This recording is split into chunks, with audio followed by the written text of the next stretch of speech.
Well, I went to sea when I was 15 and during the war, and became eventually worked my way up to be a master mariner, and then became a captain. And then the ship's voyages were so long that I'd got married, and I didn't enjoy being away from home for 2 years.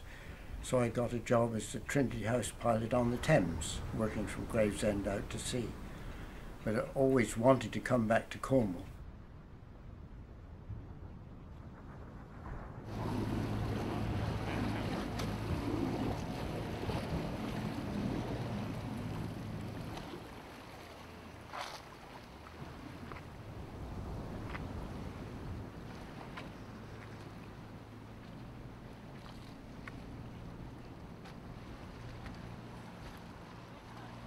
When conscription, you either had to go in the army. I was serving my apprenticeship, so if you were serving your apprenticeship and when you finished, you could go to sea in the Merchant Navy, but you had to stay there for 6 years. You were 26. So that's what I did. We went to Aden and went up then to Mina El Ahmadi, got loaded. Went down around the Cape because there was trouble in the Suez, and come up and went into Swansea. It's a very old ship. It was a ship used in the war for bringing oil over from America. When I was a child it was quite fun, but as I got older it's been not so much to do other than wind the other locals up by playing knock a door run, but other than that, yeah, it's like when you walk in through the village and you see an elderly person, it's like you stop and have a conversation.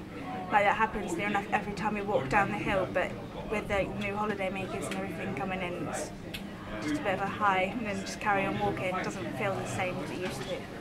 Like when I was used to walking down the hill and then seeing everyone, talking to him, it's nothing like that anymore. Yeah, there was a guy, there's a long-standing joke in the village that the last real local left when Jimmy the Greek left, and he'd been here 50 years I think, but he was a Greek or a Turk. He came in on a ship 50 years ago. But yeah, there's a few of us left, but not many. A lot of different faces. A lot of the older people are gone, a lot of the locals. You've got more holiday accommodation now. You know, you did have previous years. Apart from that, it hasn't changed much. The locals know what's happening in the village, and then when you've got new people coming in, moving in, they tend to boss you around a bit, and we're like, no, we know how it goes, and they think they know it all, and we're like, no. You know, the kids still do what we did, but 40 years, it's still a safe village. There's more people now, obviously, tourist-wise, and people that were here on holiday were you'd see them every year, whereas now you get a lot more sort of one-time visitors. A lot of the older folk have been dying out, whereas we had a lot of characters here, and there's only 1 or 2 characters now, whereas before there were quite a number of them. It was quite amusing. The harbour was, I don't know if it was busier or it just seemed busier. There were certainly more ships coming in and out of the harbour. And I suppose my real undying memory of a childhood here is the summers on the beach. You know, being 4 years old, and you know, where else can you do this in the country? 4 or 5 years old, and we lived at the top of the village, and being allowed to walk down to the beach, you know, on your own. There's not a lot of younger families coming on now, is there? You know, I suppose I'm one of the fairly lucky ones. I got a young family. My son managed to get a house in the village, job on here with me, so I suppose we're fairly lucky like that. But, I wouldn't hold out much out for places like this in the future. Well, for me it was pretty easy. Just my old man works on there and he got me the job on the ferry and whatever. But for a normal young bloke, not easy. Really not easy. Very difficult. The village is probably is going to go towards more up-country people coming in. I can't see the house prices in the village getting any lower. They've just built the housing estate up the top there, which is great, you know, for local people, because the kids growing up, so they've not got a hope in hell. They really haven't got a hope in hell. So where are those kids going to go? They're going to leave. That's the youngsters of the village that by the time they get to 16, 17, 18 years old, they're either going to be living with mom or they've got to go. And I can't see it going to get any easier unless they do something to keep the kids here. I can't see it, you know, having any other effect than the village shrinking even more. Polruan is 60% holiday homes, 40% locals. You do get a lot of the people that own second homes here that come back in the winter and, you know, just for a quiet break instead of being rushed around by all the tourists in the summer. So. Back then, there were about, most families had 2 or 3 children, brought up their children, and children went work locally. They would work locally, they would work on the docks and work everywhere.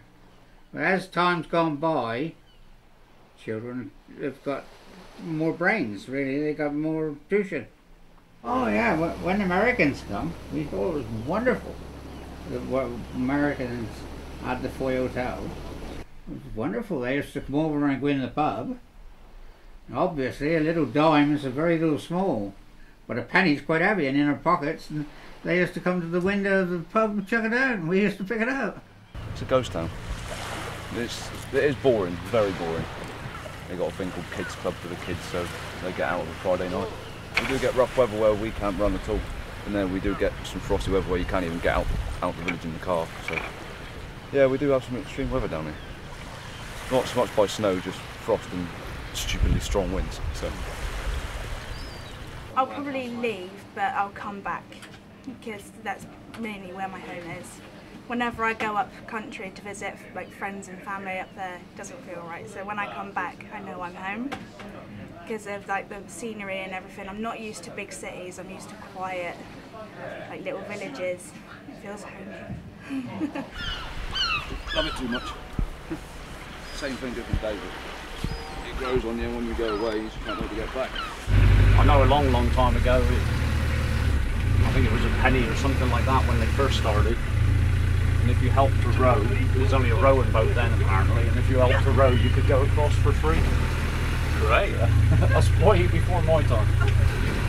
And we get a lot of regulars, especially Spanish ships in those days, and they were great fun.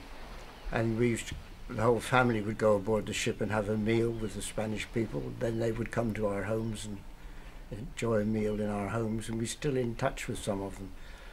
But those days have gone. There's no time these days. Everybody's in a hurry, and so there's very little interaction between pilot and the ship, other than just going aboard the ship, doing the job, and leaving it. I think it's a pity that those days have gone. We used to get that from the old men. They'd be down there. They tell the same story over and over. There's nobody down there to pick them up again. It's like our accents. Our accents are gone because there's no old men telling us. What you doing over there, boy? Not what are you doing? What you doing over there, boy? Things like that. I'd like to see certain things change for the better, but. Are there any? Do you have any regrets from moving here? Or do you? No, none at all.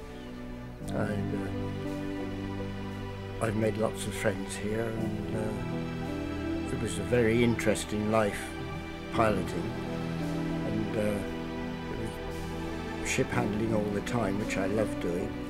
And now my son is a pilot here, and he enjoys the ship handling part of it. Winter population here is about 300, 400 people, I think.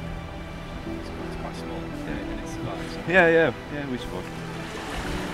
You know, I don't see any reason for the village to change. You know, it moves with the times somewhat, but ultimately it is pretty much the same as it always has been. And I mean, personally, it doesn't change.